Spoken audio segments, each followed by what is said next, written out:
Zoom is recording now. I just unmuted it. Okay, I will call the study session of the Ashland Planning Commission to order for May 28th, 2024. The Planning Commission is conducting in-person regular meetings. However, the ability to participate electronically is continuing. These meetings are via Zoom pursuant to state law. The public can find information on how to participate in Planning Commission meetings in our public notices. Directions on how to find the full meeting materials, applications, and staff reports are also included in our public notices. I do note that we have 6 of 7 commissioners here present. Nobody's on Zoom? No one's on Zoom. It looks like Eric is 5? not here, so that is Carrie. 1, 2, 3. Yeah, Commissioner Karen emailed previously that she'd not be able to make this evening. Okay, so, and Eric's not here either. Okay, so 2 commissioners are missing. We have 5 of the 7 members, but that means we still have a quorum. Brandon, do you have any announcements? Oh, hi, Paula.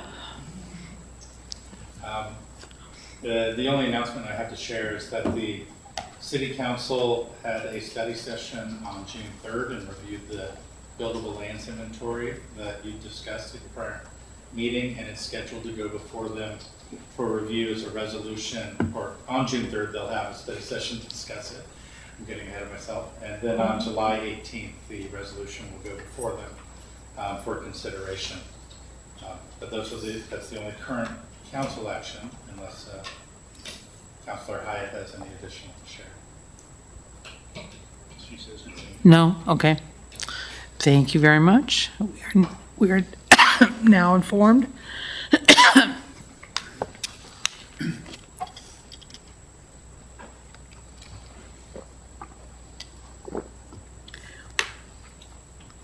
Next item on our agenda is public forum, but I do not see anybody in the audience who is not on the agenda, so I will skip that. Discussion items, and this is our continuing education on the comprehensive plan. First off is discussion of the transportation element of the comprehensive plan and the transportation system plan update. Scott Fleury is here with us tonight. Oh, Eric here is now. So that makes 6 of the 7 commissioners.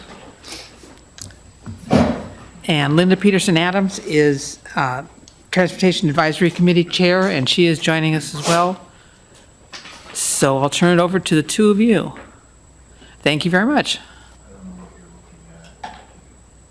Did slideshow or presenter mode? You're up. All right, red light, good, okay. So good evening, I'm Scott Fleury, Public Works Director for the City of Ashland, and with me tonight is Linda Peterson-Adams, the Chair of the Transportation Committee. And we have a few slides, a brief presentation to go through to talk about some of the transportation system elements, and then hopefully have a little bit of a dialogue and Q&A with the Planning Commission tonight. What I'd like to cover tonight is kind of some background on how projects get developed and move through the process. A lot of people don't understand how things get initiated as a project, how you work through the process to actually get them put into the built environment. Takes a lot of time and capacity to do these things. So as part of the planning process and the construction process, I'll review that. We'll talk about how things are costed out on the road network and infrastructure side, how things get estimated during the different stages of design and planning. We'll talk about the Transportation Committee's work plan that they're working on currently within this biennium. That includes the Transportation System Plan, capital projects, traffic calming, bike parking, a bunch of little ancillary projects that they have in their work plan, and Linda will cover that with the major work element that will hopefully be starting sometime this year is the Transportation System Plan update. So we'll go into more detail about that and some of the elements within the TSP itself. There is a big coordinated effort between transportation and land use, and then it all becomes an amalgam in the Transportation System Plan update. So the first thing I'll talk about is the cradle to grave process, what we call it. How do projects get developed?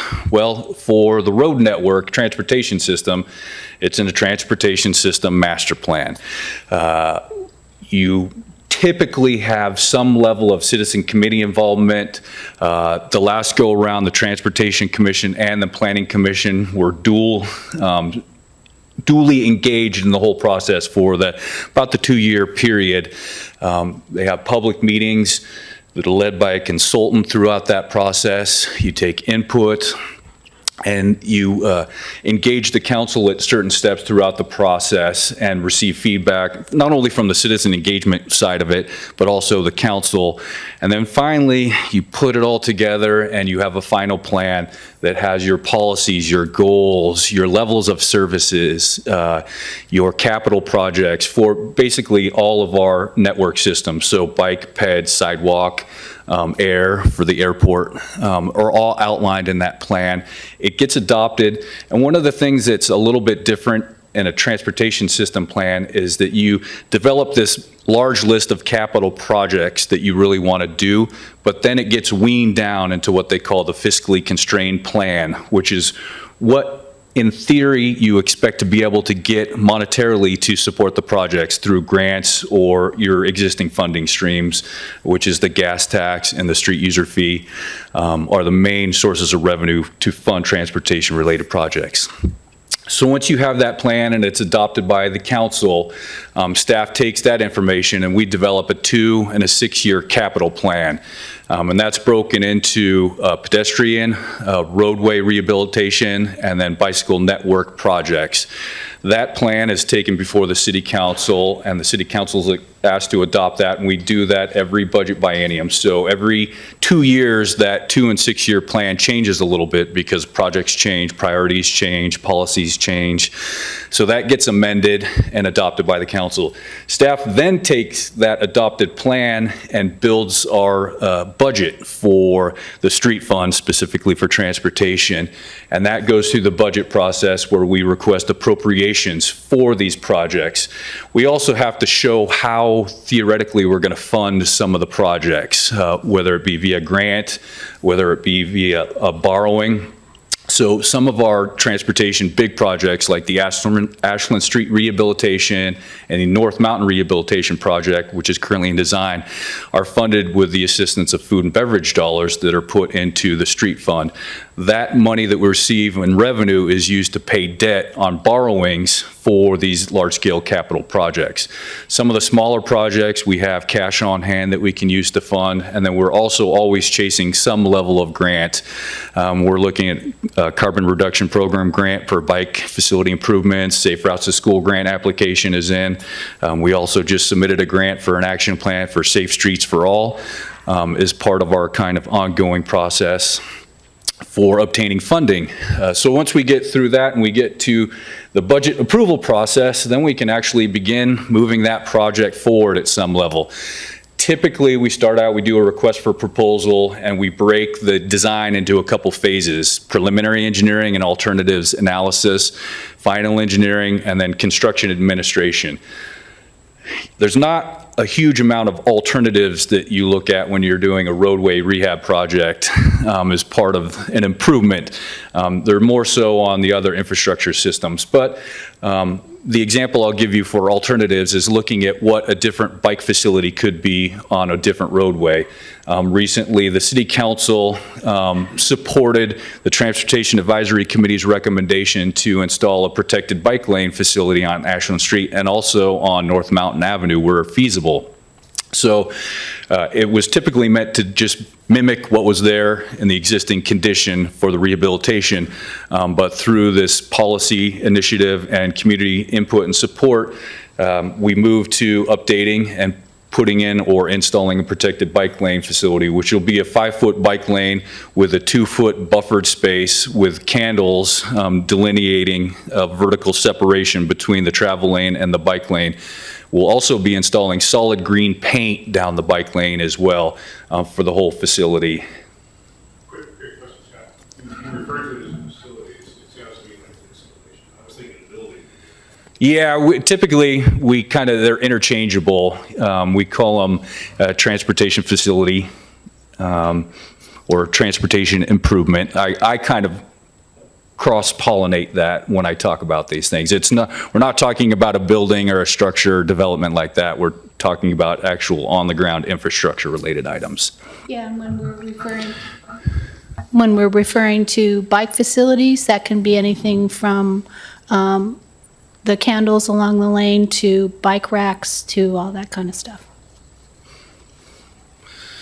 So we get through that preliminary engineering phase, we go to final engineering phase, and that is what develops our biddable set of plans and specs, of which we solicit for the construction phase. Once we get into the construction phase, there's certain things that the engineer of record needs to ensure get constructed correctly to the specifications. So we have a construction administration contract with them. So they ensure compliance with the contract documents, with the specifications. They keep a helpful eye on the contractor, and then they also help the city negotiate change order issues and things like that that come up through the process. So when we initially did Ashland Street, we didn't have the protected bike lane designed. So we engaged the contractor and the consultant engineer to work through that process to develop the costing change for going with a protected bike facility, installing the green paint and things of that nature. So that becomes that portion of the process. And then finally, you get out and you construct the project, and then you start to maintain it for its life cycle. Ashland Street will be wrapped up here in the next few weeks, and hopefully by the end of the year, we'll move over to Mountain Avenue. And we'll talk a little bit more about some of the capital projects we have going on later in the presentation. So that's how we get through things. Generally, in the project development, master planning, capital improvement plan, and budget process, there's a lot of public engagement and meetings. When we go to the engineering phase is generally where we just go back in the room and we move through the design phase. Sometimes there's open houses and charrettes and things like that in the preliminary engineering phase for projects to get some input from the community. But most often than not, we just go back, we do the design, we bring the phases back to council for approval and move forward. Now, when you're thinking about project costing and what we call the opinion of cost now for capital infrastructure projects, there's stages of accuracy for that project cost. So when we do a master plan, you have a really high level and range of cost that's developed. You know, you could be 30% low or 30% high, 50% low on your cost, because you only have about what we'd say is a 5% definition of what the project really is. Some can be more refined. A water line from A to B is pretty easy to understand what the project cost is going to be and the impacts. But when you're talking about, do I need right-of-way, do I need temporary construction easements for sidewalk and pedestrian easements and things of that nature, you don't really know all those details in the master plan process. That's what you work out in the preliminary engineering phase. So each stage that you go through, you refine that opinion of cost until you get down to that final engineering phase where you're about 5 to 15% range on the estimated cost of the construction phase for the project. You know, part of our issue gets developed is, you know, the first number that we throw in a budget is at the master plan level, and then of course we go and start to refine that, and that project cost changes.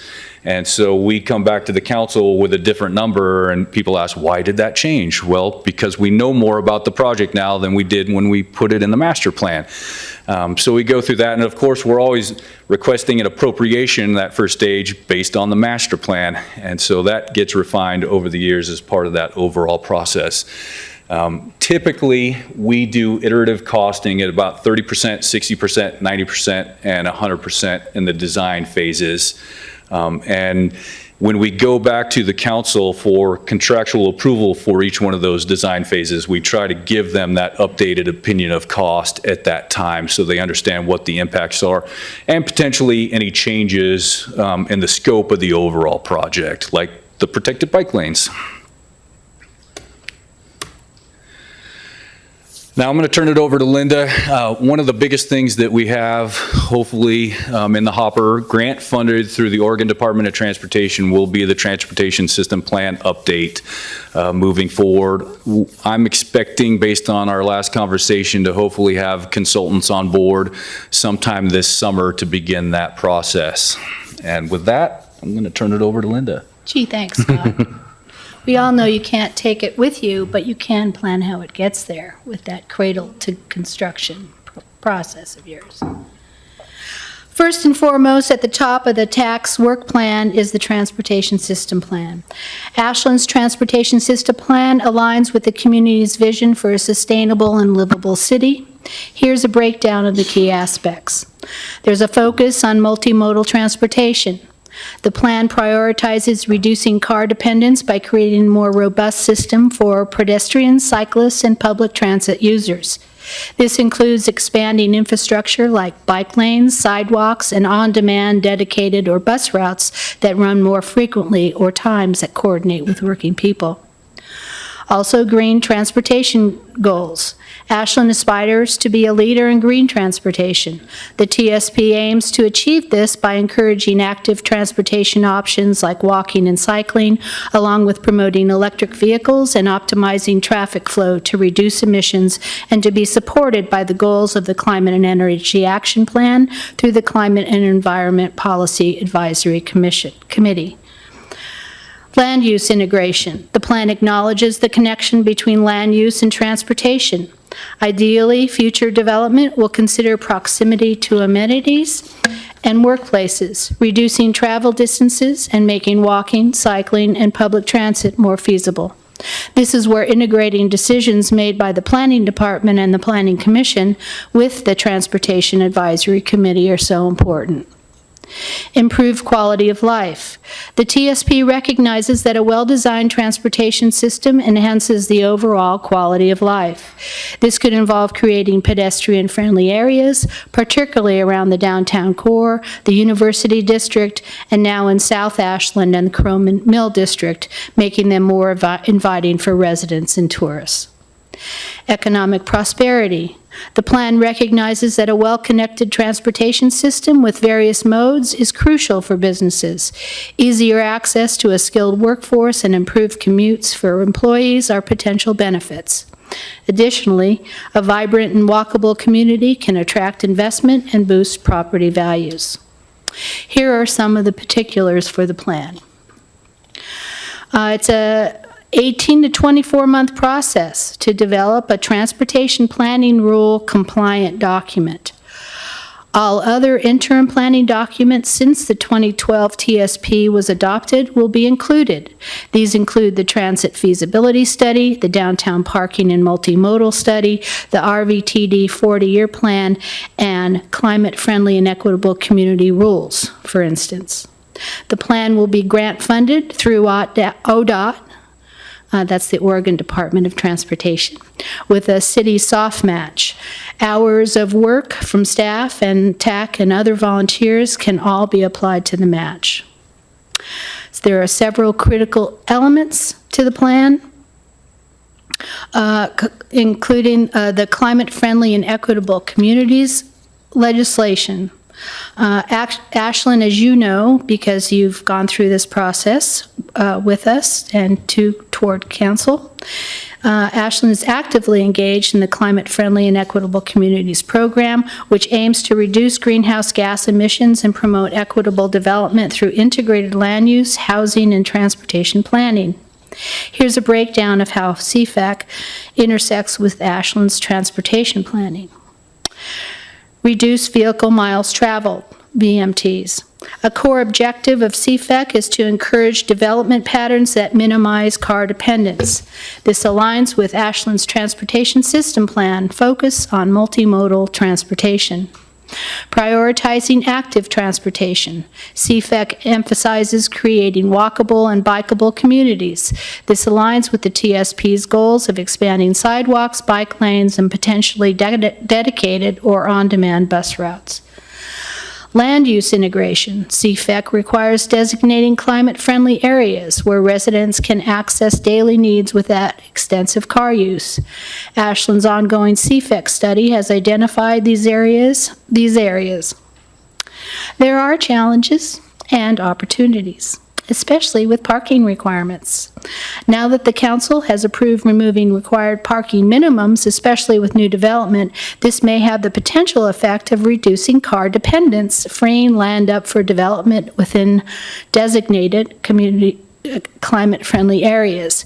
It may also have the effect of eliminating parking within neighborhoods, causing even more complaints about parking than we are used to. This is why the TAC will review the possibility of residential parking permits as well as unbundling should staff time and cost allow. Equity and accessibility. CFEC mandates considering the needs of underserved populations. Public transportation improvements within CFA should ensure equitable access to jobs, services, and amenities for all residents. Funding. Implementing these changes requires funding for infrastructure improvements like protected bike lanes and potentially expanding public transit or developing connectivity for bicyclists and pedestrians throughout town. Ashland can and is utilizing available state and federal grants focused on sustainable transportation initiatives and support also RVTD in their projects that improve transit in and around town. Overall, CFEC presents a significant opportunity for Ashland to achieve its transportation planning goals. By integrating land use, housing, and transportation planning, the city can create a more sustainable, equitable, and vibrant community. In addition to the added CFEC requirements, the TSP process requires a high level of public engagement.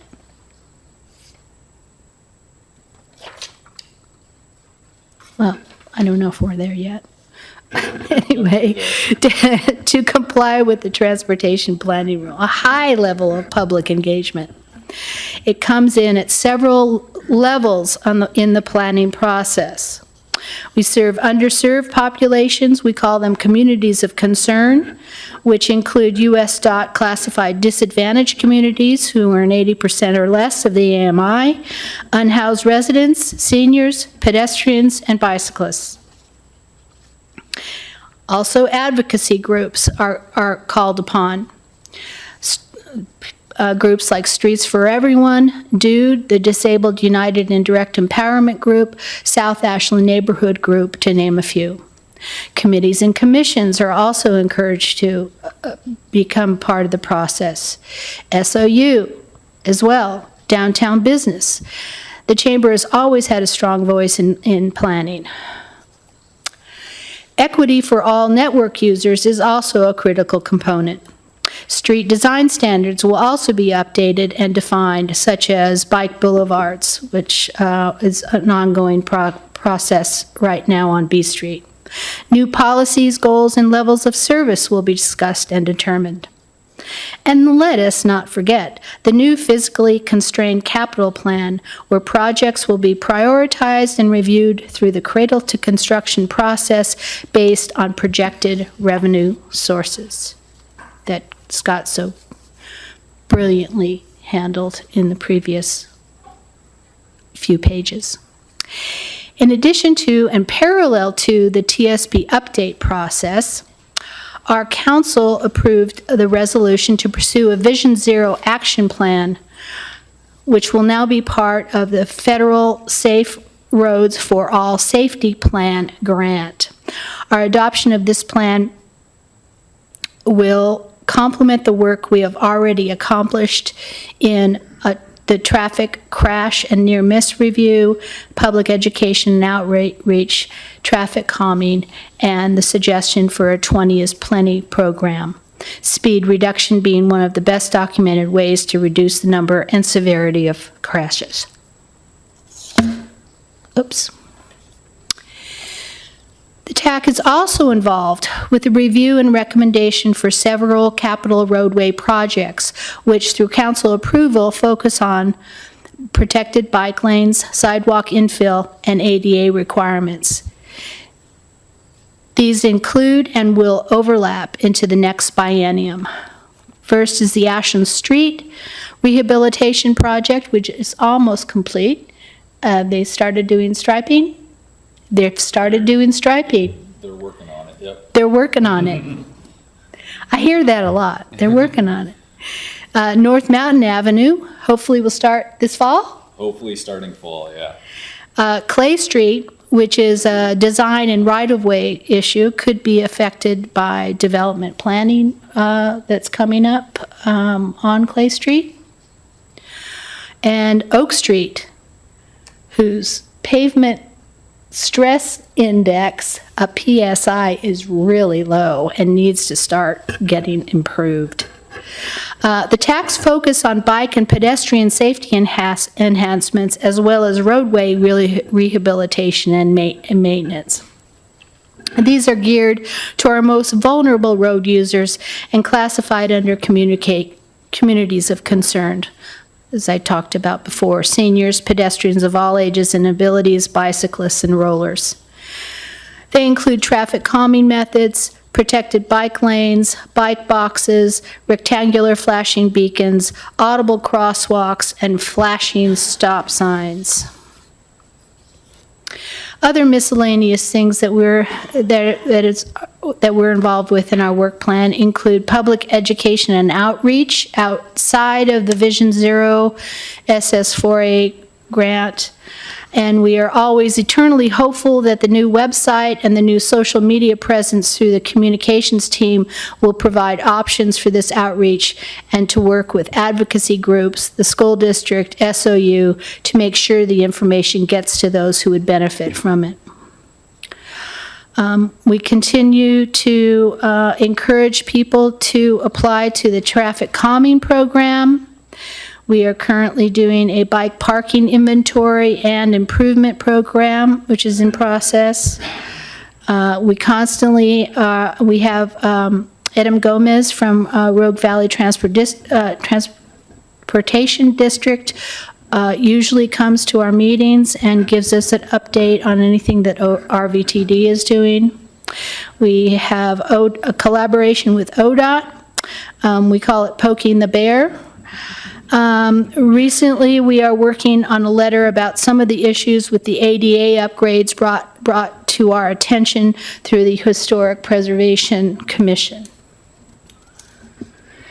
And last but not least, the encroachment ordinance updates, which kind of have been on the back burner with the Parklet program because Scott is approaching this during his spare time, so he hasn't had much spare time lately. So the council has asked us to consider the possibility for parklets and in updating the encroachment ordinance, which will take a little bit of time. Traditionally, land use, housing, and transportation systems have been planned in silos. This means each area has been looked at independently without considering the impact on the others. However, there is a growing recognition of the need for this integration, and the TAC looks forward to working with the Planning Commission, the Climate and Environmental Policy Advisory Commission, and the Housing and Human Services Committee in moving Ashland to increase sustainability and resiliency. Any questions? Anybody have any questions? Susan, you look like you're about ready to ask one. Well, as Linda knows, I love transportation. Having a background in transportation planning and specifically the relationship with land use development. So with that in mind, what can we best do to help? I mean, what's most important for us to know to help things move forward? So I've thought about this, and this falls to Public Works as well. When you see an application for a subdivision with a road network, one of the things that we don't provide really good oversight on is speed control and safety of the new corridors within that subdivision. The newer subdivisions are designed a lot better than some of the older historic subdivisions as far as traffic calming and speed management with, tighter curves and radiuses and ADA bump outs and crossings. But it's always to keep an eye on that is part of the process. Make sure that there's marked crosswalks at the important locations. There's traffic control where it needs to be. You can take advantage of traffic calming pre-traffic loading and imprint those changes on the resident as part of driving in a corridor. So if you see a small traffic circle or mini roundabout, people start to get used to those. And then we can start to implement them in other locations where we have speed-related issues. So that's why I say it's a public works thing, because we review the plans and the road network layout as part of that with the infrastructure. But it's also, I think, important for the Planning Commission to be cognizant of that road network and providing that kind of overall safe system and making sure that crossings are at the right location, making sure that driveways aren't too close, making sure that your street trees aren't right at the intersection corner blocking your vision clearance triangle. We have that happen. Vegetation and landscaping presents a big issue for vision, even at really good square out intersections. So I think that that's something to consider as part of that. And then we talk about this a lot in the Transportation Committee is, okay, we're putting in this road here. What is that going to do to the road 1 block away? Right. Are you going to change those traffic patterns and create an issue somewhere else because you solved an issue here? So as Linda mentioned, we're looking at the B Street corridor because we have high traffic, high speeds through a lot of sections, and we have a couple intersection locations that have a high amount of accidents relative to other locations in the city. But the concern is if we do improvements on B, what does that do to C and A and the impacts that provides to those streets? So it's something to consider as part of that overall process is, are we just shifting the problem from one location to another, or are we resolving the problem in general? And how about alleys? I mean, they're kind of a wonderfully unique Ashland characteristic on one hand. I happen to live on one that operates as an alternative traffic route for late high school students, among other things. So, and I didn't notice anything in what I read. I didn't read the entire plan, but. Yeah, alleys are a unique situation. I kind of go back to the Normal Ave neighborhood plan that was developed where alleys were meant to provide access to the garages and be kind of a multi-use area for the development. We do have a lot of thoroughfare locations that people use an alley like a normal residential street. And this has come up quite a bit. And I think it's more of a policy-related issue to sign and stripe for local access only type of, program instead of letting all users can use this for connectivity. The road is designed to transport you. The alley is designed to allow people access to their houses and, on a block segment, not to keep going through and through and through. So I think that's something, I've considered is, can we sign and stripe this for local access only? And that's not going to deter everyone, but it might deter a few vehicles from making that cut through. And then we get into the traffic control and slowing down issue. How do you slow down people in an alley? We can't put stop signs at every outlet location because those alleys almost act like a common driveway where you're just accessing a residential street. So that becomes a management issue on our side. How do we control that? And then how do you enforce any of that? Because there's not enough enforcement to go around to enforce all these locations and, bring people into compliance with the rules of the road. Let alone the deer. Thank you. I just want to mention, too, that we're involved with Type 3 planning actions. Whenever there's an annexation, the Transportation Advisory Committee is always consulted through that. I think some of us feel that if we were involved with at least being here when you're dealing with type 2 and type actions, that it might be beneficial for both of us. Because we always get all the complaints. I mean, people, we're stuck with the complaints after you've already developed this stuff. So what are you thinking about, what would you do if you were invited to a type 2 hearing? Well, we'd be here to look at the designs and see if there's anything that we could comment on. I don't want to slow down the process either. I mean, we know that that's always a problem, but to be somewhat involved in that process, I think would be valuable. Doug? I mean, from my perspective, it would make a lot of sense to me as a commissioner that your involvement would have reviewed that prior to, so that when it came to us, it was part and parcel of the overall presentation with recommendations such as they might be for what you were trying to accomplish. Just my recommendation on that. Sounds appropriate to me. Yeah, if there's Yeah. if there's an avenue to insert it at the time, Right. because I know that entire flow through our various meetings and teams and whatever can be onerous for the developer. Yeah. We don't want to limit that process. Eric? And I know we've had two people in front of us this year that have said, this is what Scott wants. And we trust you, Scott, and if you want it, we want to try to accommodate. But it was like planners saying that, or consultants saying that, and it's like, we're in this meeting, we can't go call Scott and ask him, is that what he wants? Has he reviewed this?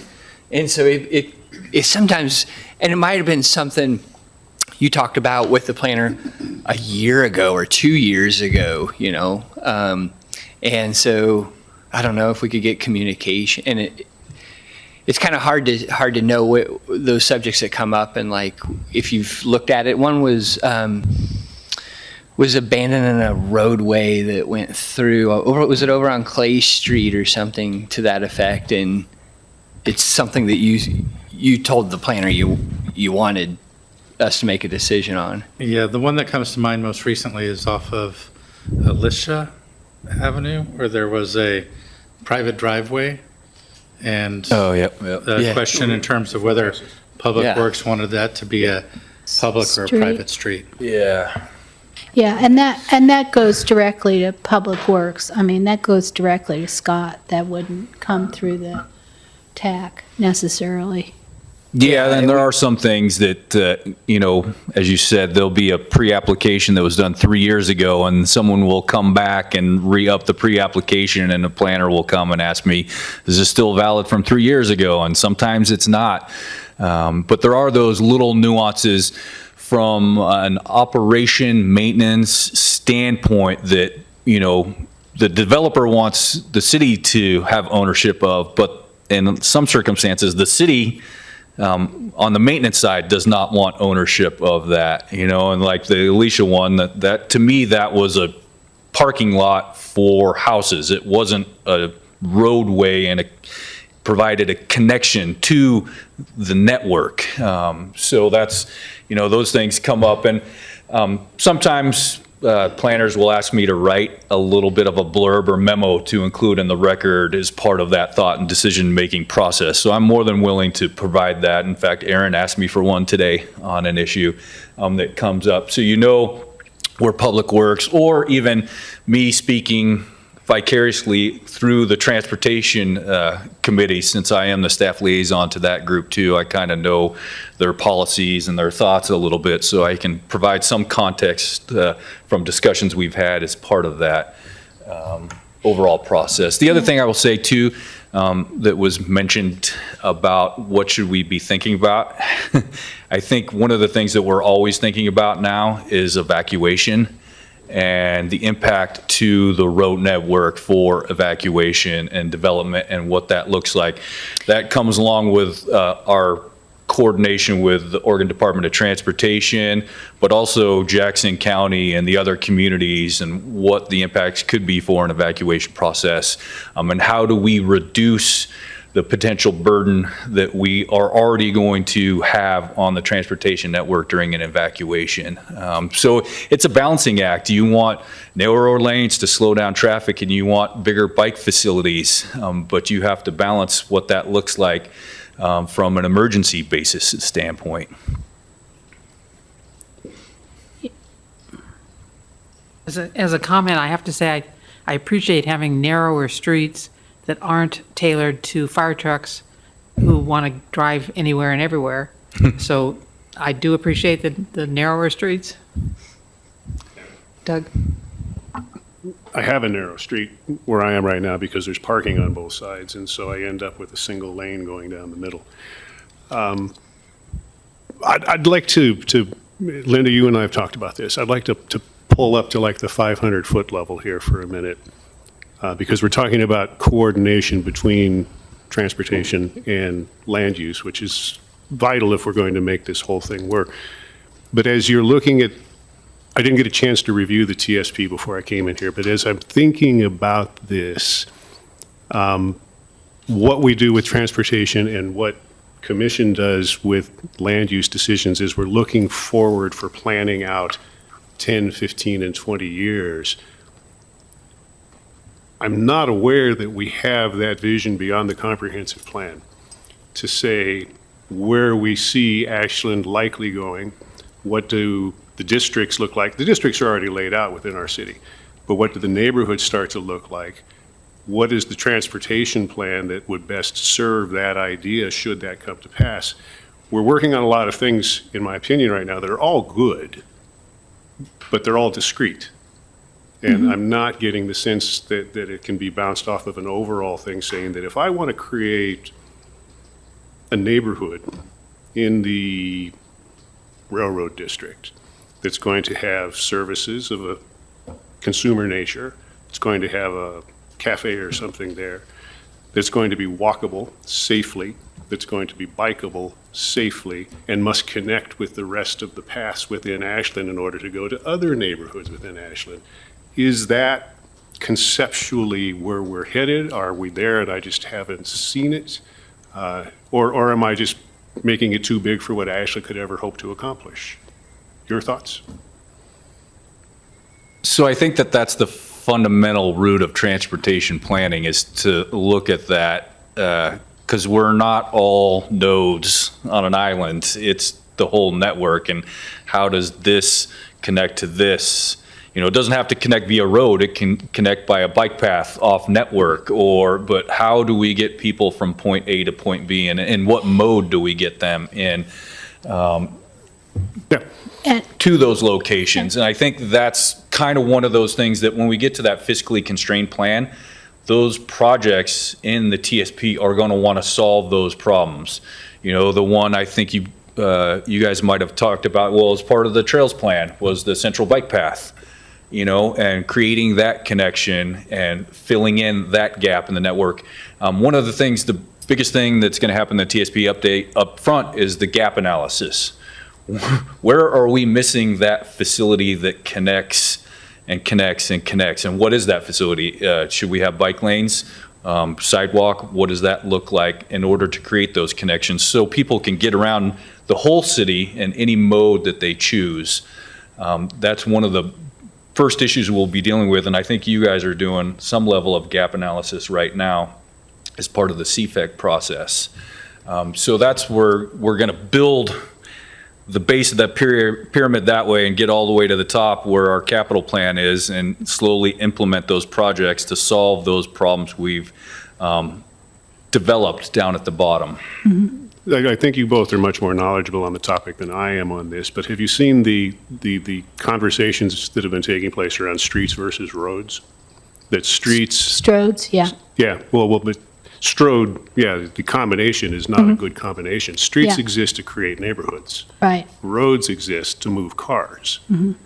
And if we're thinking about something like that in relation to how we're striping the neighborhoods, creating calming patterns, doing whatever, I think it starts to have some relevance towards an awful lot of the goals that we say we're trying to achieve.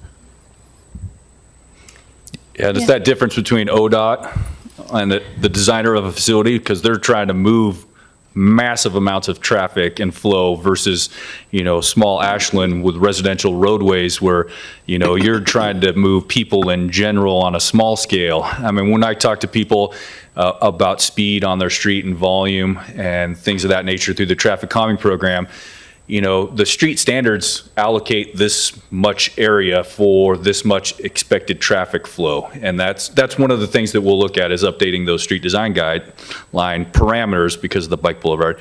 But people think in a lot of circumstances, there's a lot more traffic or a lot more speed than there actually is for their roadway. So, you see, and do you understand that 90% of that traffic is people who live on your roadway? We have cut through roads and we have roads, destination roads where people go, to get to trailheads and things like that. But a majority of the traffic on your residential road is residents of that road, except where you live on where people bypass the main road or alley, to navigate the transportation system. So I think getting, a good update to the design guides and having people understand what that means as far as the traffic impact for your development and the number of people that will be living in the houses. People don't realize that, less than 2 people per household is the average here in Ashland. So we don't have a high, population impact per household as well. Is part of that. Brandon? Yeah, and I think just having the transportation system plan update finally start. I mean, it has been delayed for so long. And with that process, all of these questions should be asked and answered.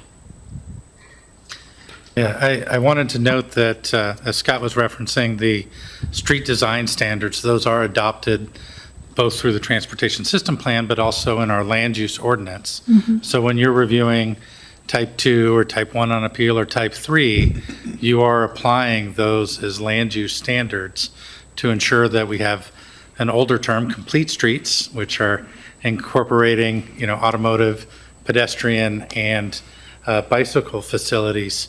One of the thoughts I had in terms of alley access and the use of those is it's explicitly identified within our design standards that when a property has access off an alley, that they take their primary vehicular access from that alley.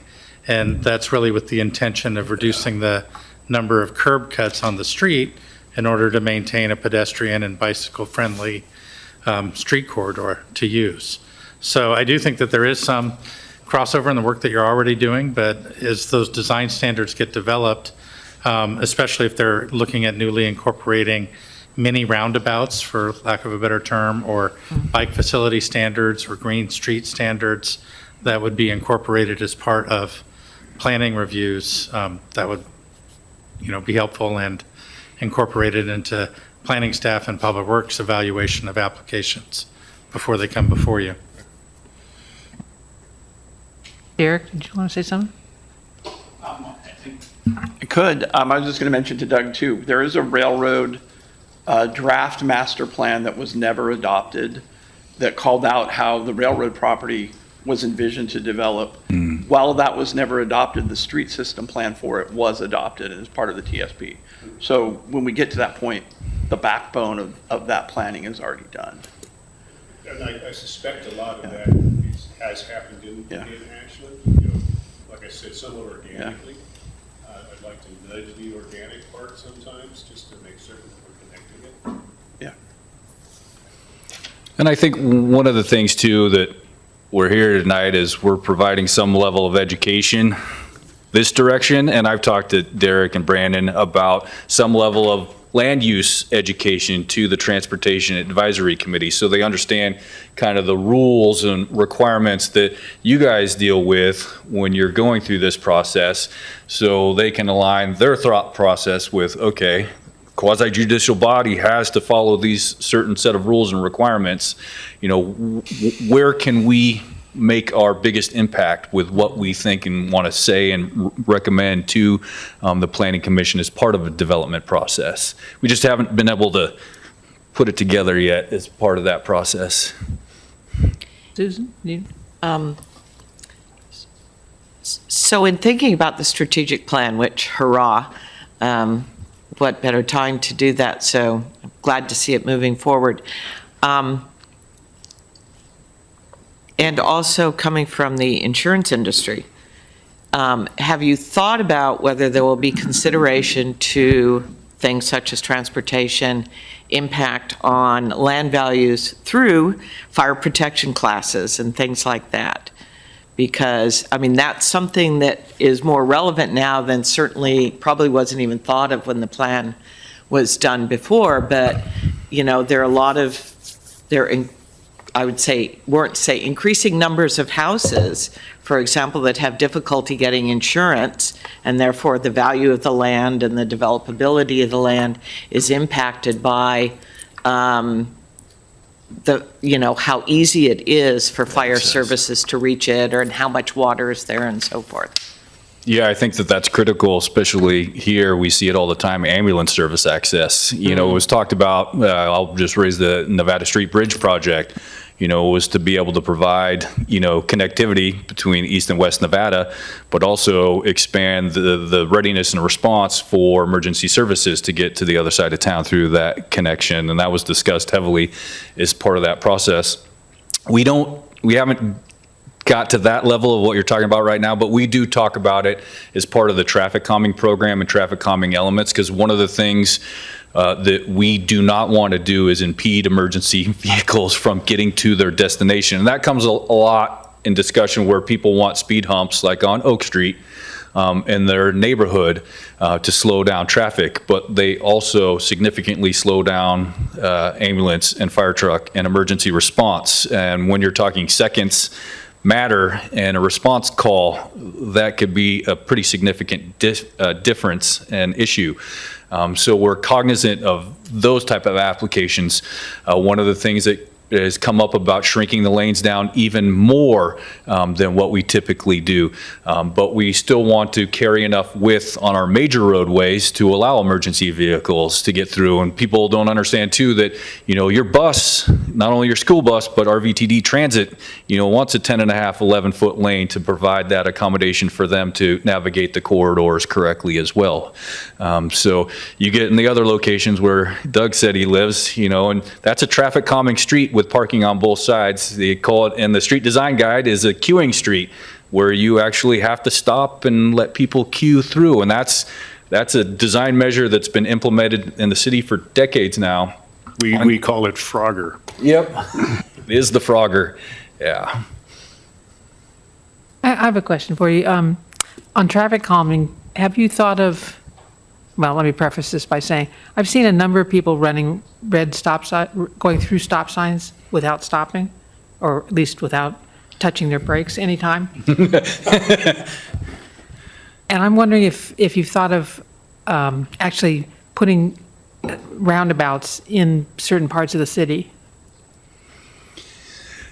We haven't discussed the roundabout. You're really limited in your right-of-way in a lot of locations. Roundabouts typically need a lot of area to make the transition to provide for that pedestrian and truck movements in some locations.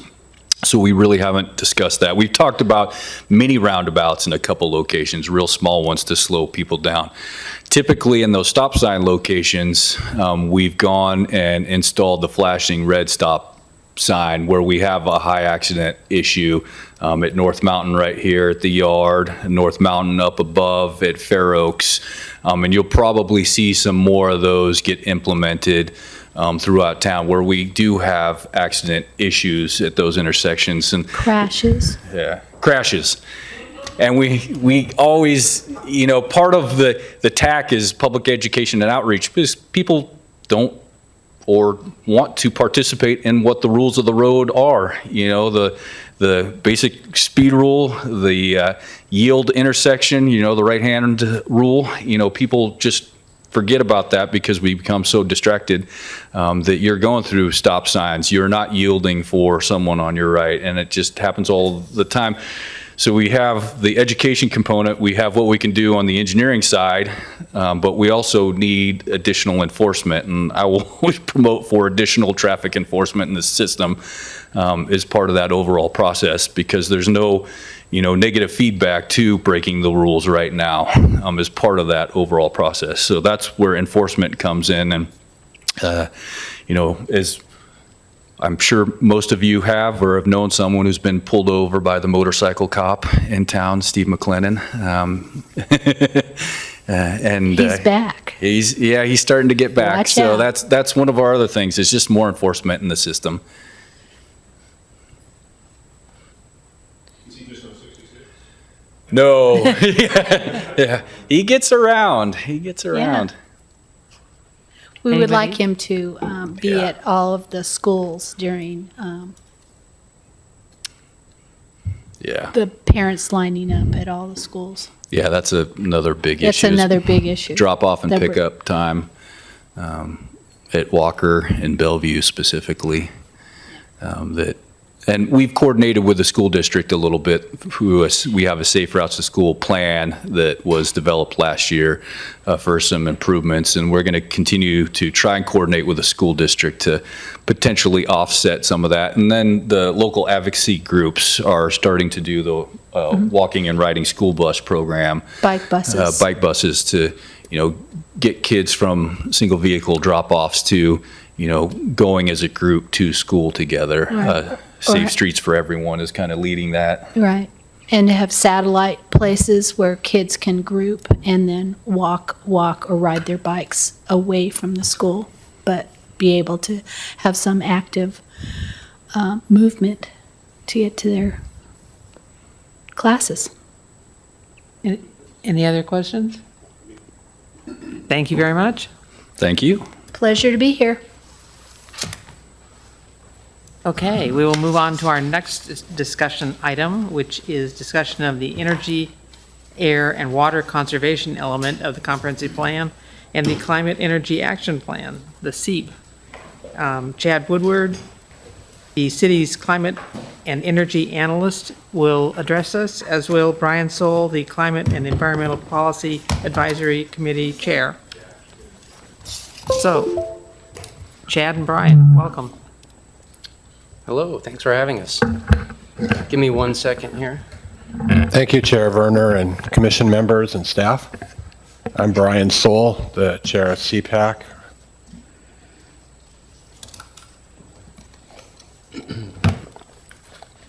All right, we're up. Yeah, thank you very much for having us tonight. Chad Woodward, Climate and Energy Analyst. I just want to report that Mason Woodward, number 4 for the Ashland Dodgers, went 3 for 3 tonight at his coach pitch game. That's why I'm a little bit late here. So thanks for allowing me to show up a little late and attend that game. So feel free to jump in with your questions. This is going to be pretty informal. We're going to go over some of the CEAP elements, talk about what we're doing currently. Brian and I are both going to do some presentation, and looking forward to your questions. And there we are. So Brian's going to lead us off here. So I want to first do a little differentiation between CEAP and CPAC, because that can be confusing. The CEAP is Ashland's Climate and Energy Action Plan, and CPAC is the committee I chair, which is the Climate and Environmental Policy Advisory Committee. CEAP came to be through community action, really starting in 2015. It was kind of a outgrowth of the old Conservation Commission, and a subgroup of people started to look at the formation of a climate and energy action plan for Ashland, which some other communities had started, oftentimes in more kind of progressive college towns. Ashland was kind of early among communities that developed a climate and energy plan.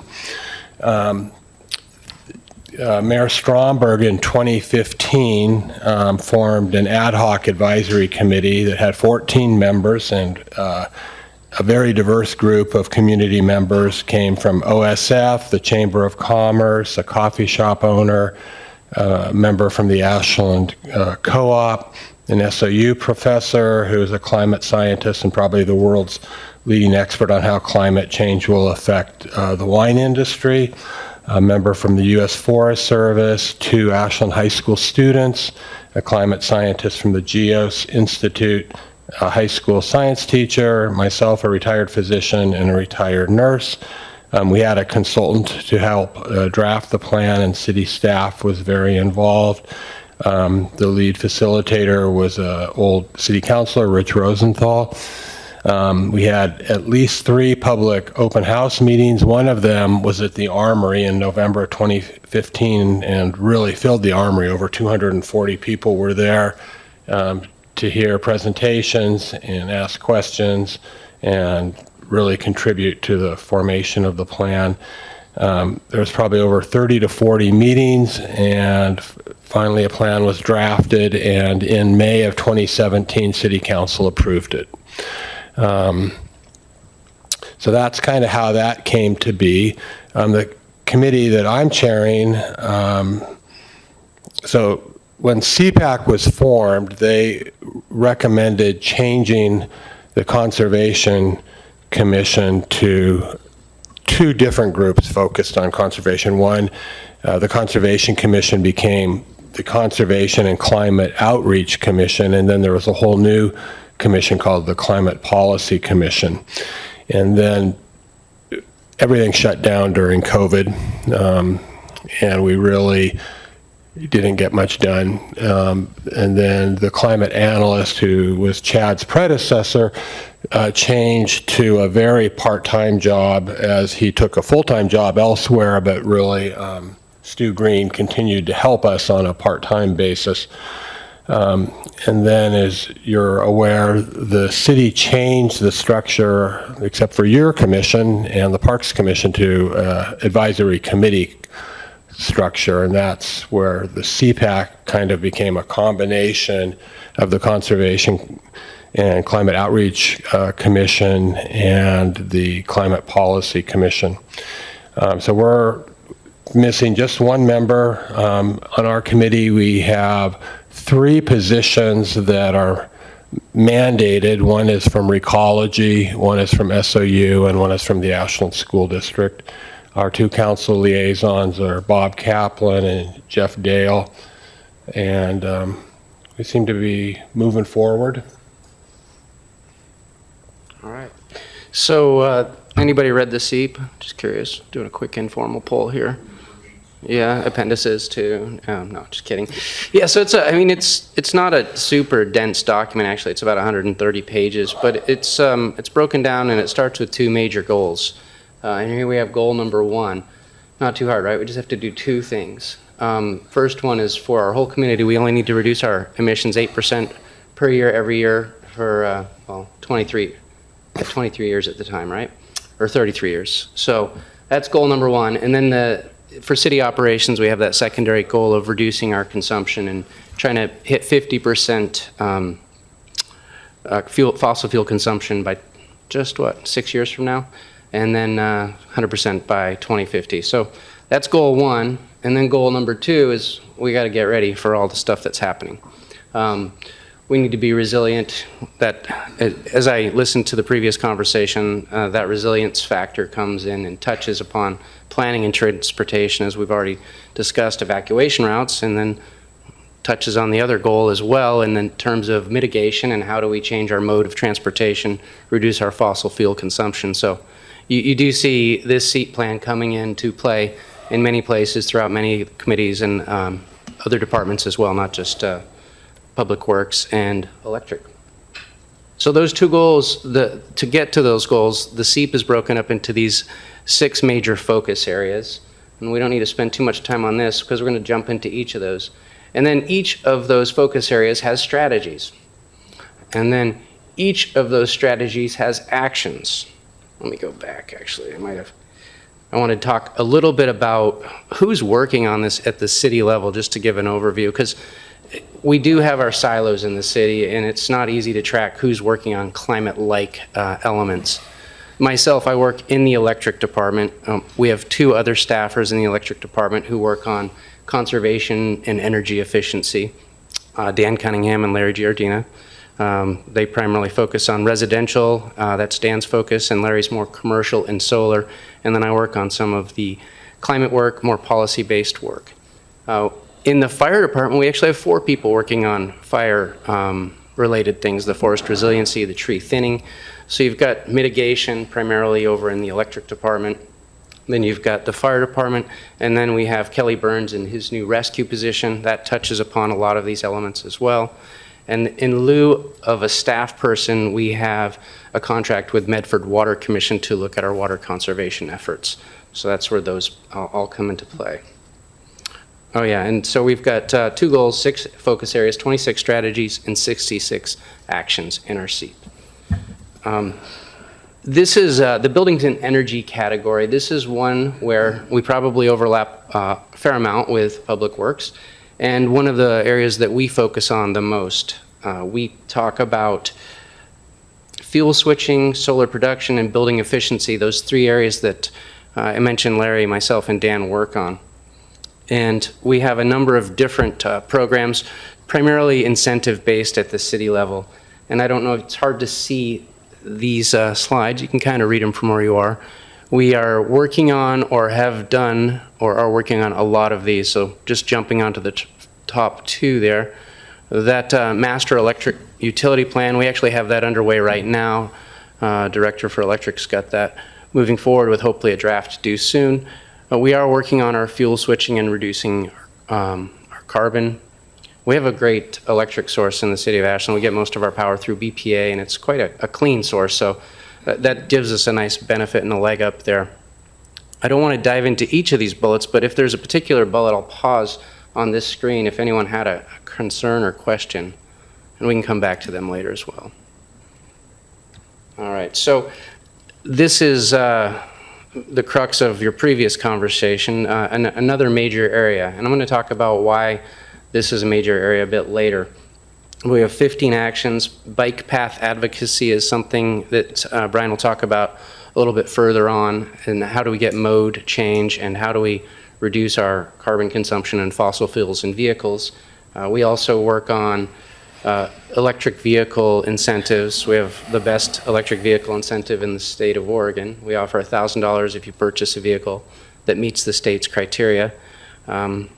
No one in Oregon does that. Some municipalities in California are doing some pretty aggressive incentives as well. We also have free electric charging. If you're not familiar with that or you don't use it, you should if you have an EV.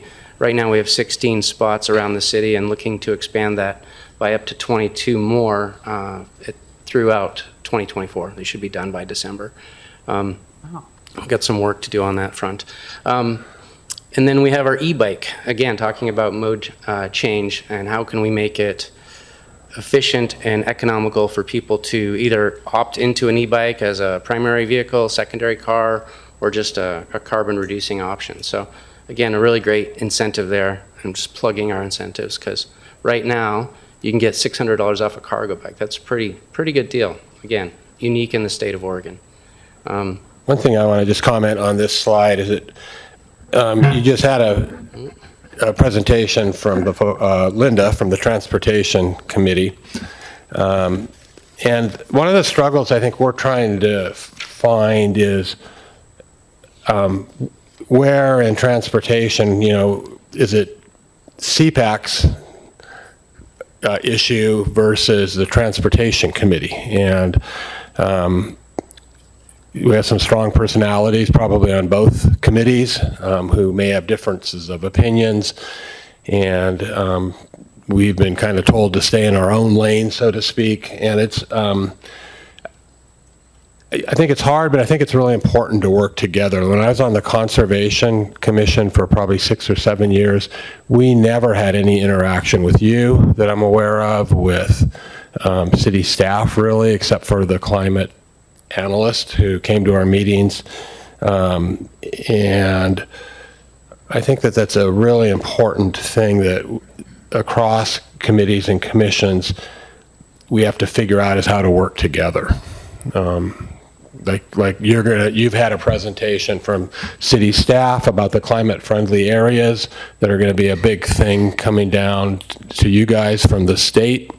And a lot of those decisions will impact how we make progress on Ashland's Climate and Energy Action Plan.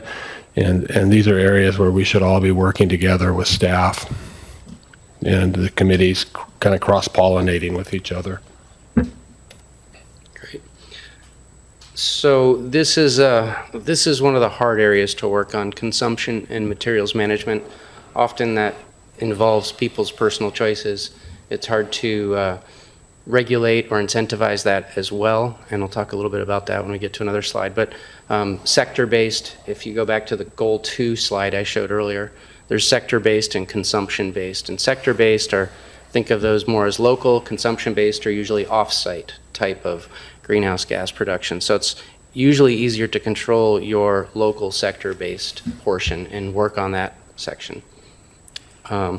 Not to say that there's not great things here. Hopefully, going back to this slide, there's some good news. Recology is working on implementing some sort of composting program, but there are inherent problems in that, especially when you have a nice bare interface that I'm sure many people have experienced, and then you try to add a bear-safe compost bin, or you don't bear-safe it, and we know what's going to happen with that one, right?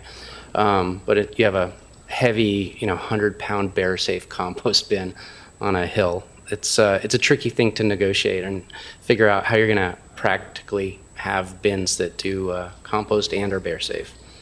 And they're wrestling with that one. Natural systems, again, thinking about other departments, the fire department, the Ashland Forest Resiliency Project, crossover with those folks, and then water conservation will come up into this focus area as well.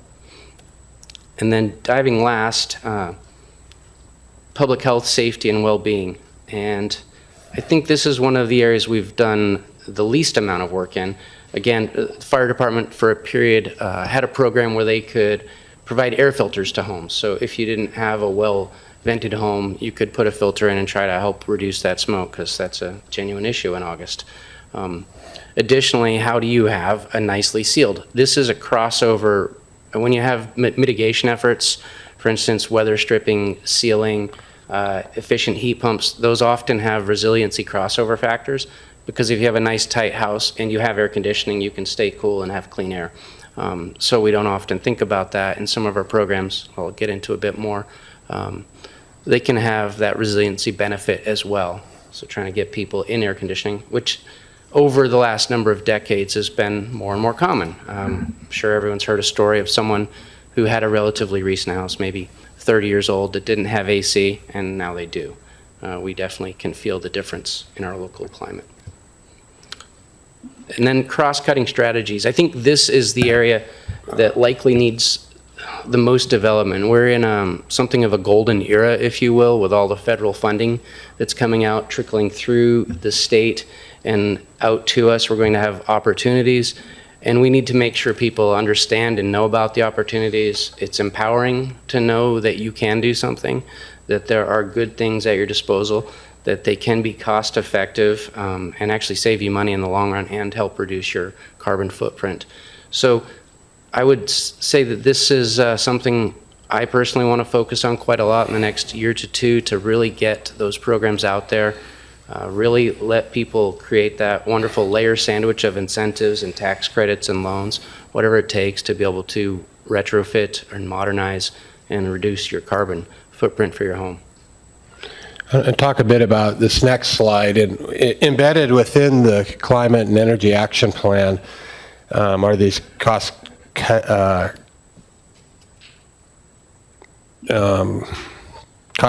strategies. I don't exactly know. Cross-cutting strategies. And one is to ensure that all city departments educate their staff members about the Climate and Energy Action Plan. Consider climate change in all city council policy, budgetary or legislative decisions, and as part of the council communication document template. Incorporate SEEP goals and actions in future updates of city plans, and include consideration of perpetuation of climate action goals within the scope of every appropriate city advisory commission.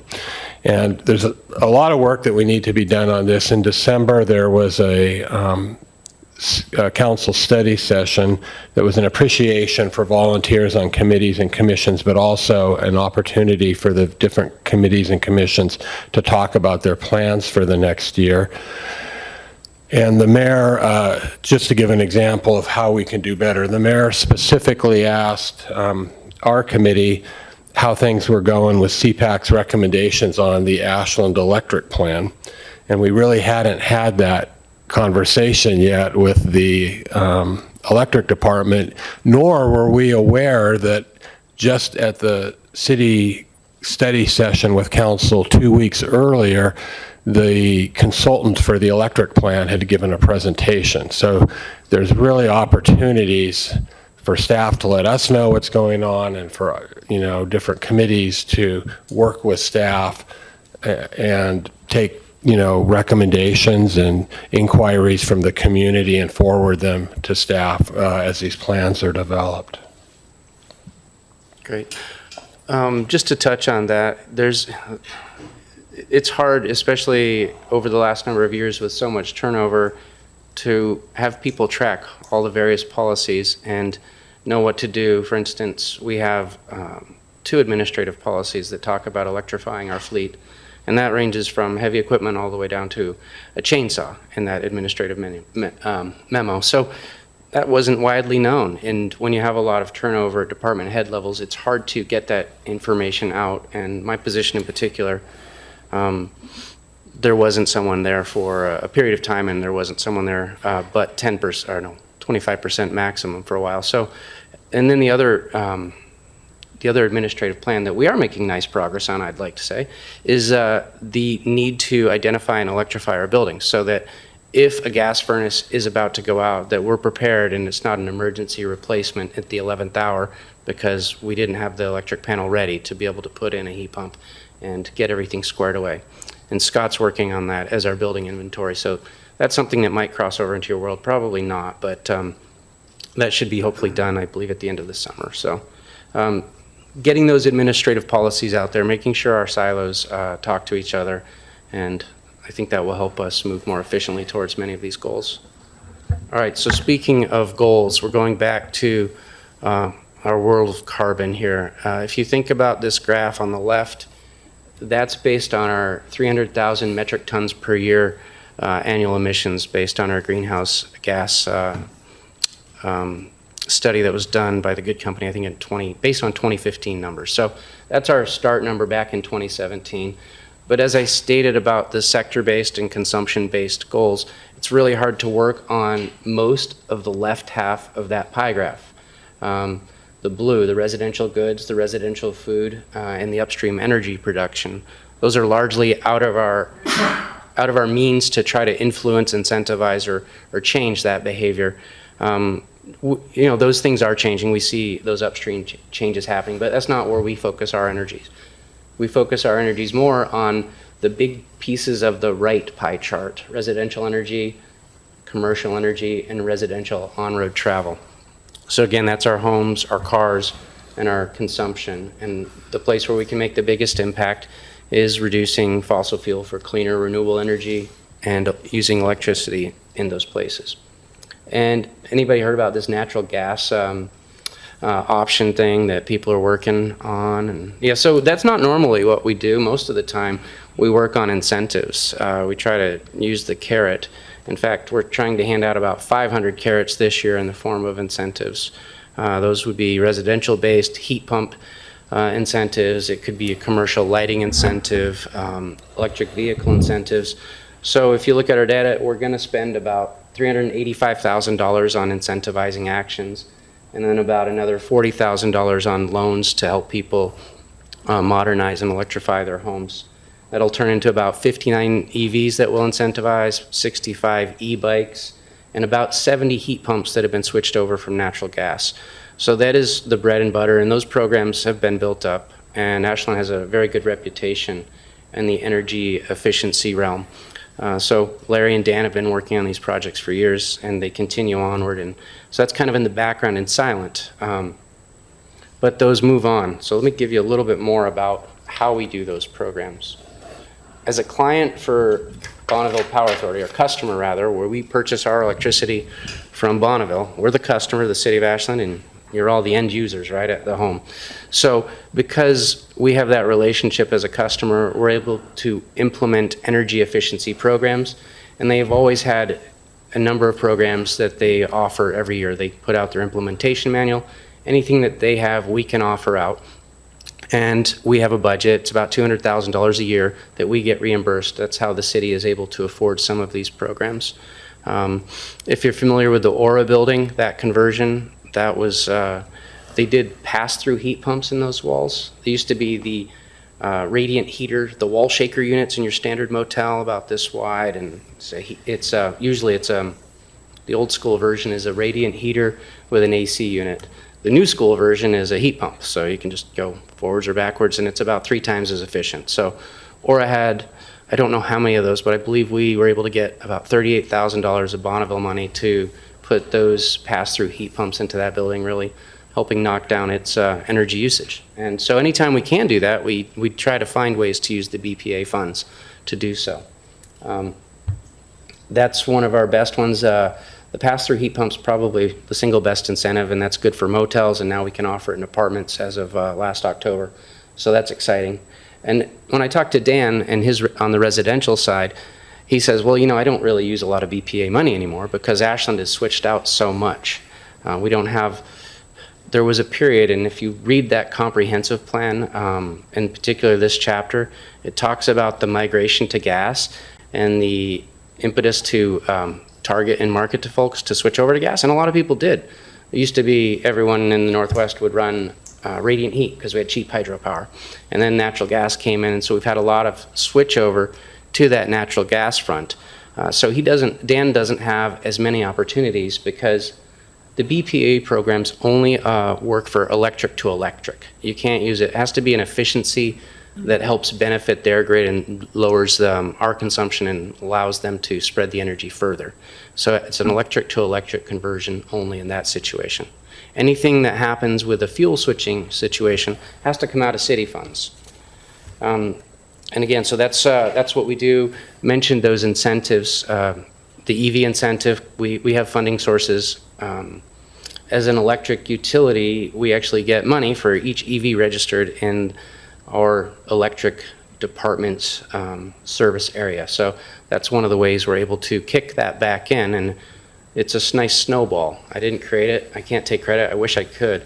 So every time we pay out some money to get an EV registered, that leads to us getting funding every year automatically through the Clean Fuels program that allows us to keep pushing things further forward and offering new things like an e-bike incentive or expanding our EV chargers further, making you want to buy a new EV, right? So really cleverly set up by Stu in the past, and so maintaining those projects that work so well is part of my job.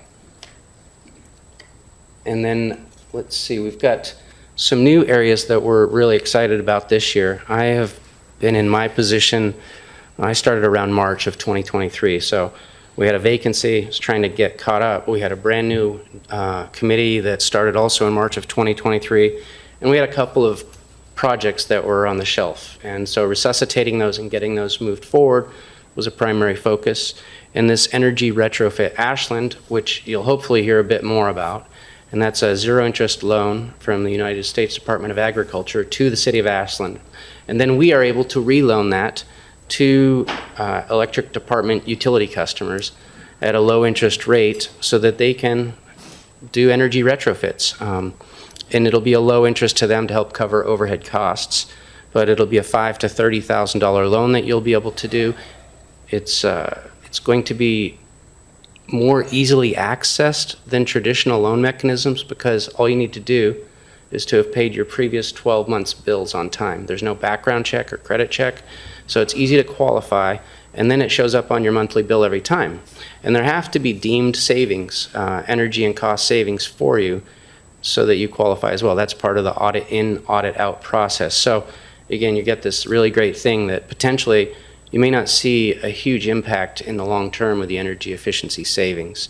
And one thing that we are seeing is a trending upwards of gas prices at a faster clip than electric rates, and that's likely, I would guess that that's going to accelerate even faster as there are fewer gas customers as people are starting to wean themselves off of natural gas. The other programs that we have a car share. Does anybody know that we have a car share in the city of Ashland? It's yeah, okay, good. This is we don't want to publicize it too much because we don't know if we can fund it another year. It's one of those chicken and egg scenarios. We've got this great electric car share. We publicized it a bit.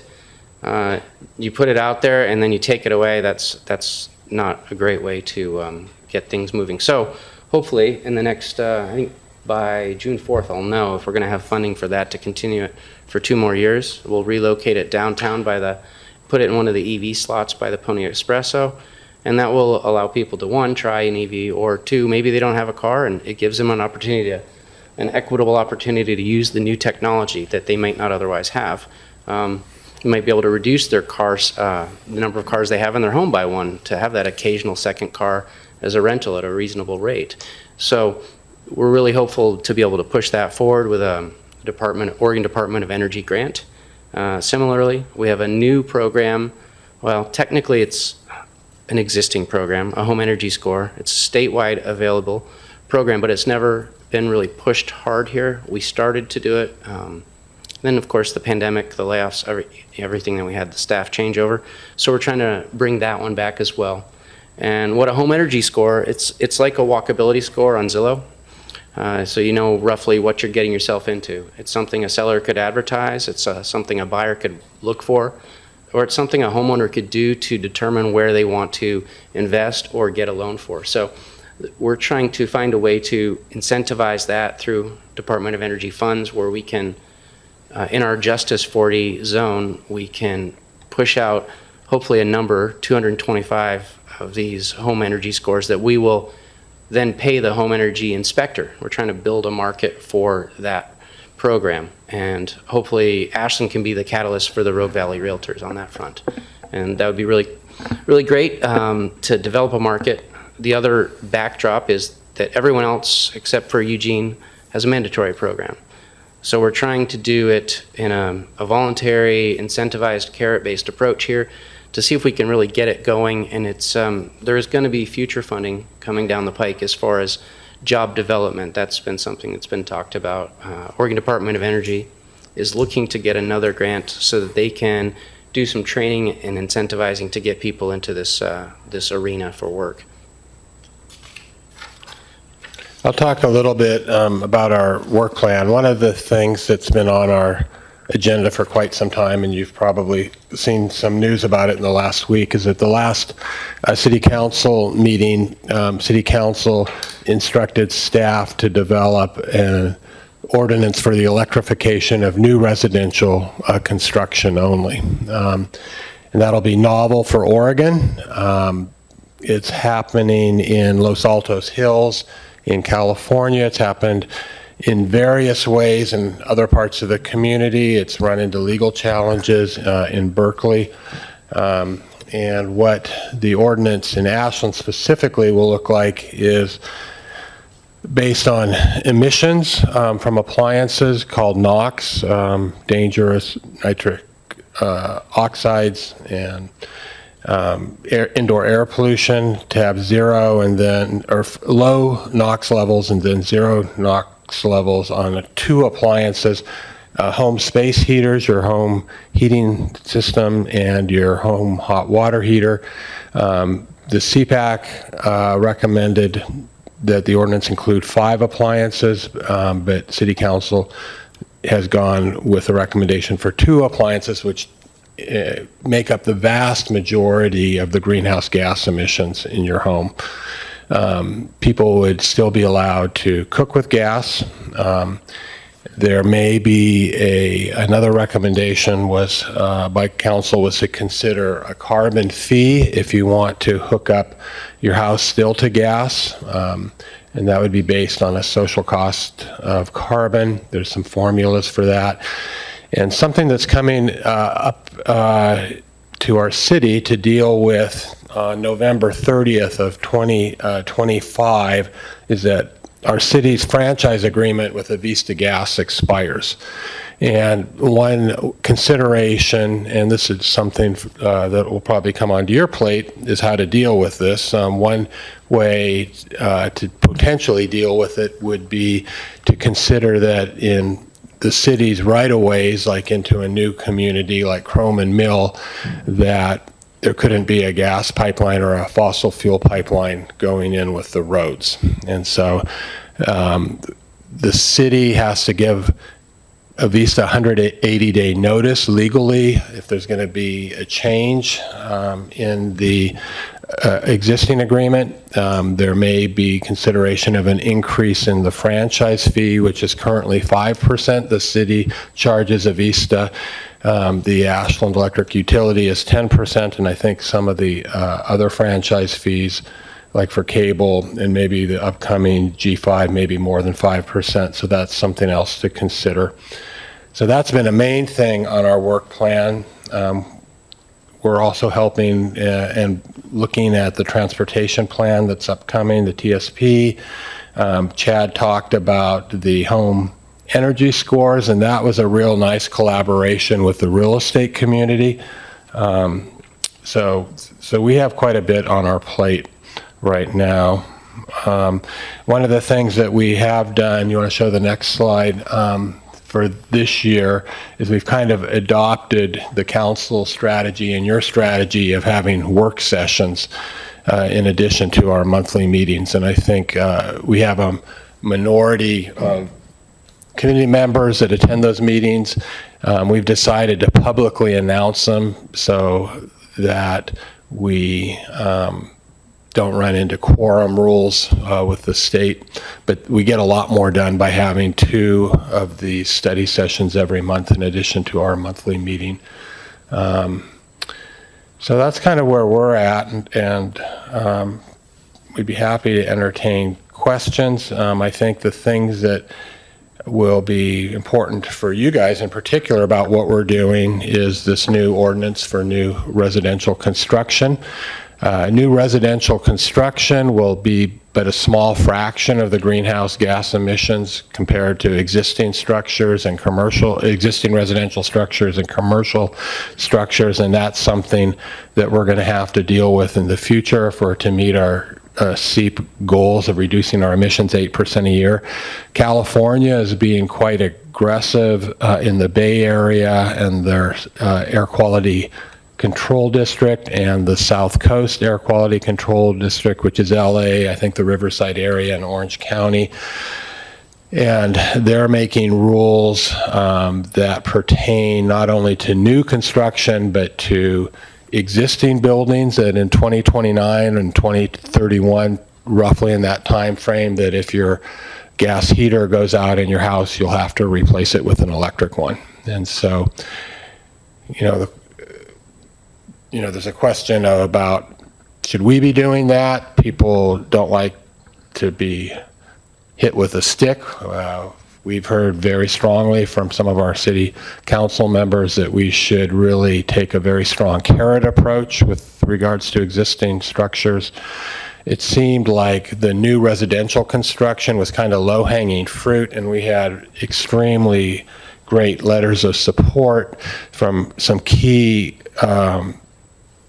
contributors that I think played a big role in the city council being supportive of that. Ryan Haynes, who's the real estate developer for the Housing Authority of Jackson County, was very supportive of this. The Housing Authority of Jackson County since 2019 has been involved with the construction or the planning and permitting of 600 homes, and they've been all electric, and they've found that it's been cheaper for their low income folks, both with regards to construction and maintenance of all electric homes and the utility bills.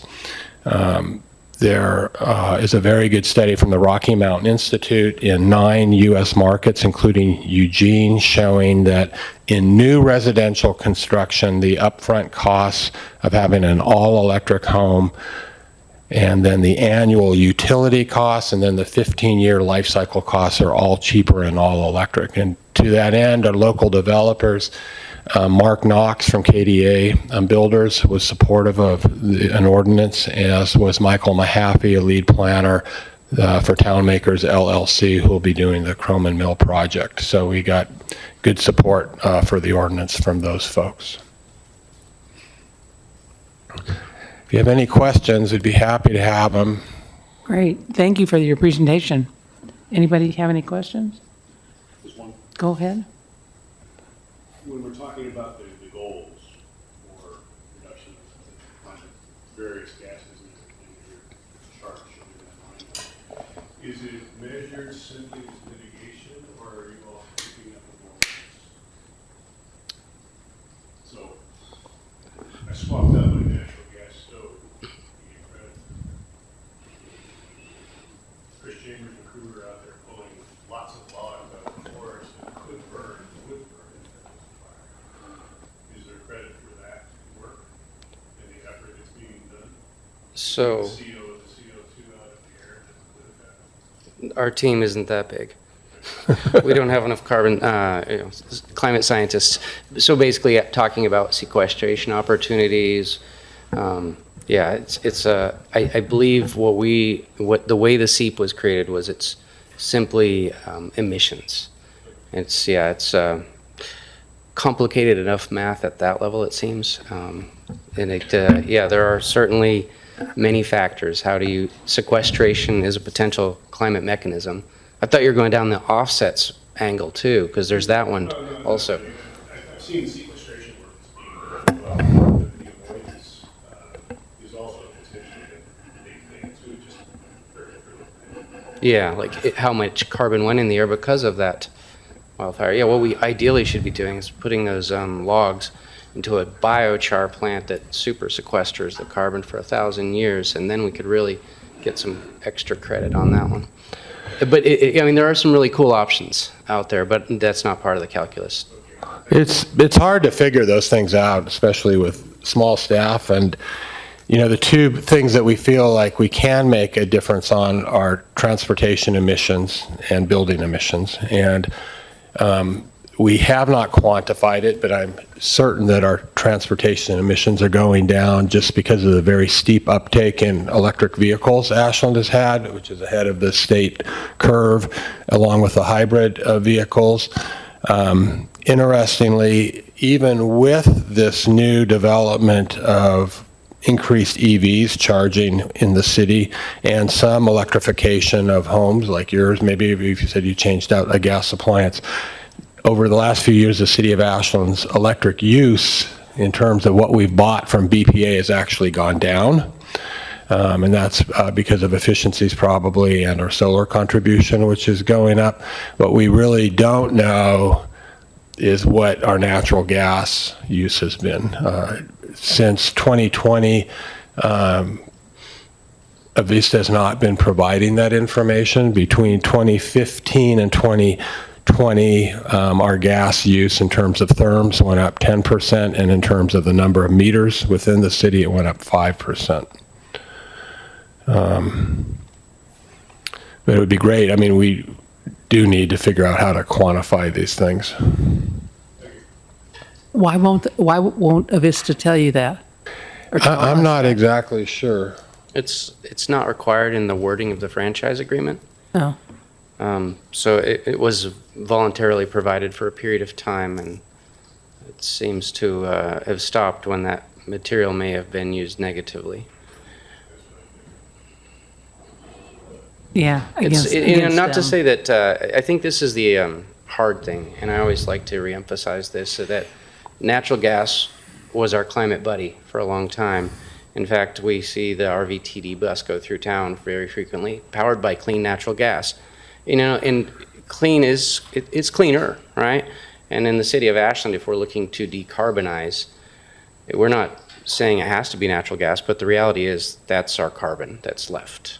And so if you're going to decarbonize, you look at the option you have. And so getting rid of natural gas usage. And then the other thing I will say about natural gas is there's been a lot of new data coming out.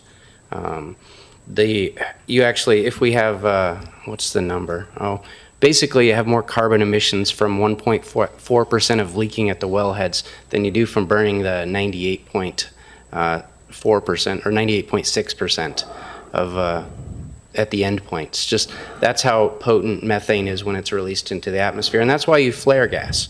If you wonder why in the heck are they wasting gas, it's because over a 20-year cycle that has a greenhouse gas factor of 86 as methane or 1 as carbon. So you flare it and you get a 1 versus 86 for 20 years. So it's just, that's what's out there. That's the lever you have to pull on. Gasoline, obviously, being the other major carbon source that we have in our area to try to also remove to decarbonize. And our appliances are very leaky. Your home heater and hot water heater leak a lot of gas. And the methane is very bad for the atmosphere in terms of heat trapping potential. Yeah, I just replaced my gas stove with an induction stove, so Yeah. How do you like cooking on it? I love it, love it, Yeah. love it, love it, love it. Everybody wants their gas stove, but people who cook on induction love it. And our New York Times top 50 restaurant in town, Moss, he cooks on induction. Oh, that's interesting. Yeah. Did you get your incentive? Just checking. No, Okay. didn't know about it. Yeah, you gotta, now here's a plug for our new website. It's on there, it's easier. You Yeah, can find our incentives in like 7 different ways now. Okay. You have hundreds of dollars coming back to you. Wow, cool. 200 for a change out of gas to induction. Well, yeah, exactly, that'll pay for 'em, right? Okay, anybody have any other questions or points of discussion or anything? Thanks for the invitation, and we look forward to continuing to work Thank you with for being here. folks. Thank you. Very informative.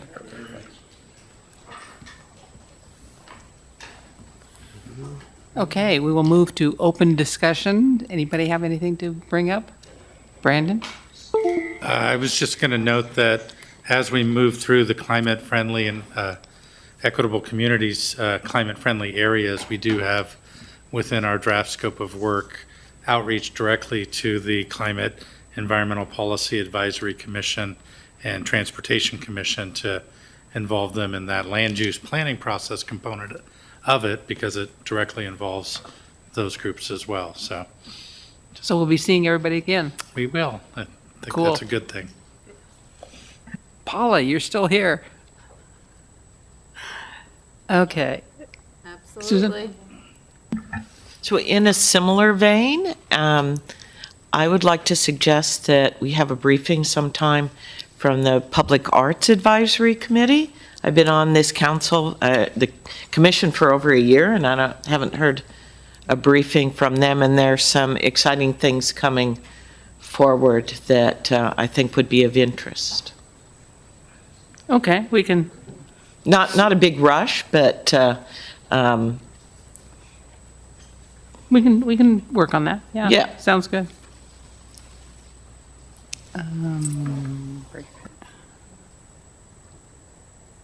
Okay. Do I hear a motion? Move to adjourn. All those, second? Second. Okay, all those in favor? Aye. Aye. Okay, we are adjourned. Thank you for a good meeting. Thank you.